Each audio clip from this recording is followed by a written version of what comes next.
Hello friends, my name is Narode Gitai. Welcome to my channel Study of Life Science. So in this video we are going to discuss about double fertilization. So what is a double fertilization?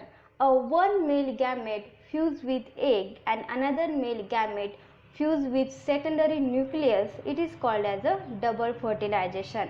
So see, the one male gamete fused with egg and second male gamete fused with secondary nucleus or polar nuclei. Okay, this is called as a double fertilization. So let's see diagrammatically. So in that these two male gamete, among them one male gamete fused with egg and second male gamete fused with secondary nucleus or polar nuclei, it is called as a double fertilization. The double fertilization is a distinguished feature of all angiosperm. The all angiosperm they show double fertilization. That's why the double fertilization is important feature of all angiosperm. The double fertilization discovered by the Tranberger in Lilium and Fritillaria plant. So let's see how actually the process takes place. So let's start. By the process of pollination, the pollen grains stick on stigma. Okay, so let's see. By the process of pollination, the pollen grains stick on stigma. Okay, and we know the structure of pollen grain. So we can see this is the structure of pollen grain. The pollen grain consists of two layers. Okay, inner which is the intine and outer which is a exine, and there is present a pore. This is called as a germ pore. Okay. The pollen grain consists of two cells. Okay, the smaller cell it is called as the generative cells, and larger cell it is called as the vegetative cell or tube cell. Okay, so such type of pollen grains when stick on stigma, the stigma has a sugary substance. So when these pollen grains stick on stigma, they absorb their sugary substance. Get result, they increase the cytoplasm volume. Okay, and due to this they act on pressure the inner layer of pollen grain. That result there is formation of tube like structure. So we can see that this is a tube like structure, and this tube like structure produced through this germ pore. Okay, and this tube like structure it is called as a pollen tubes. Okay, and when the pollen tubes start to grow, along with the generative cells, cytoplasm and vegetative cells also migrate with pollen grains. Okay, the development of pollen grains which depends on calcium, okay, calcium, boron and inositol complex. Along with this present also hormones which stimulate the growth of pollen grains, which is gibberellins and auxin.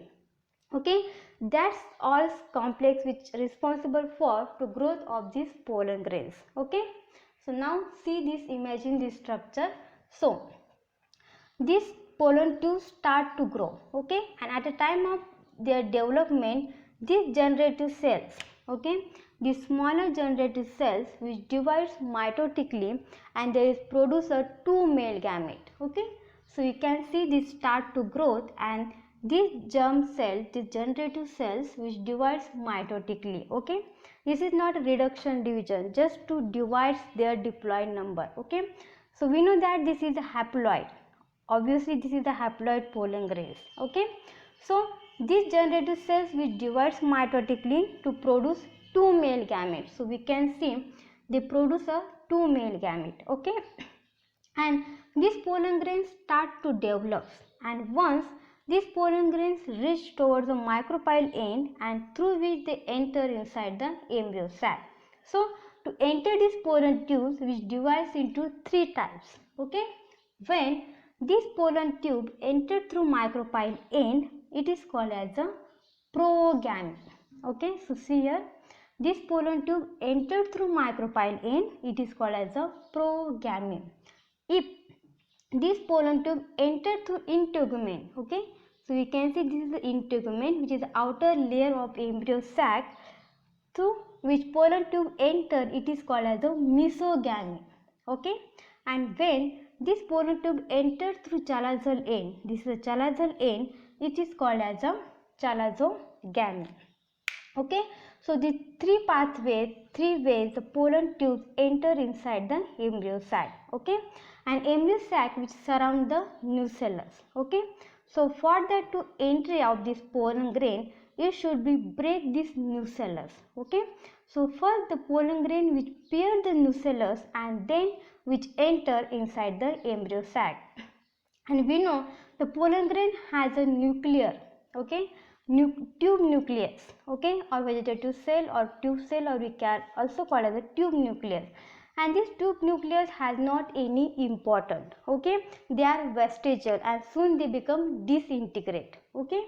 And this egg cell there is surround the synergid cell, okay, synergid cell, okay.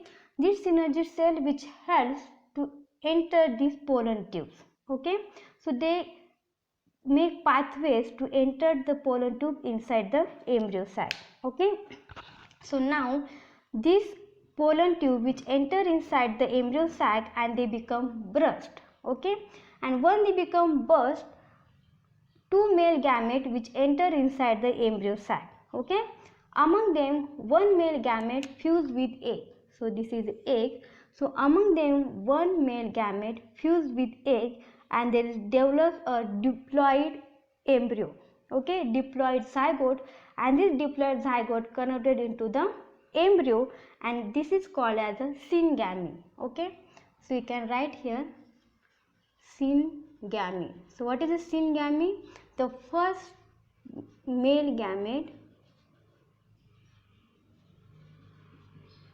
fuse with egg, okay, and it develops a diploid zygote, okay, and they produce a embryo and it is called as a syngamy, okay. And when, so I remove this, okay, and the second nucleus, okay, one nucleus, one male gamete will fuse with egg, okay, so remain second. So the another male gamete fuse with secondary nucleus, okay, and that is called as a triple fusion, okay, triple fusion. In the triple fusion, the second male gamete fuse with secondary nucleus, okay, and there is formation of endosperm. It is very important, okay. When the one male gamete fuse with egg, there is develops a embryo, okay, there is develop the embryo, and second male gamete fuse with secondary nucleus and there is develops the endosperm, okay. So this second male gamete which develops, this is a endosperm, okay, this second nucleus and there is develops a endosperm.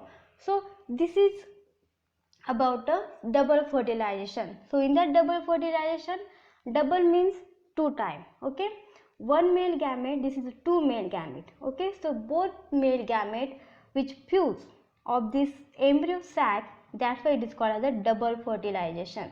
So one male gamete, I am repeat here, which fuse with egg, there is formation of embryo. Second male gamete fuse with secondary nucleus which develops the endosperm, okay, and this is also called as a saphenogamy, okay, or they also called as a double fertilization and triple fusion. Why? Because this one male gamete fuse with egg which are only single nucleus, okay, but these polar nuclei are two nucleus, okay, two nucleus, that's why this one male gamete fuse, they become three nuclei, 1, 2 and 3, that's why double fertilization and triple fusion, okay. So that's how the process takes place of double fertilization.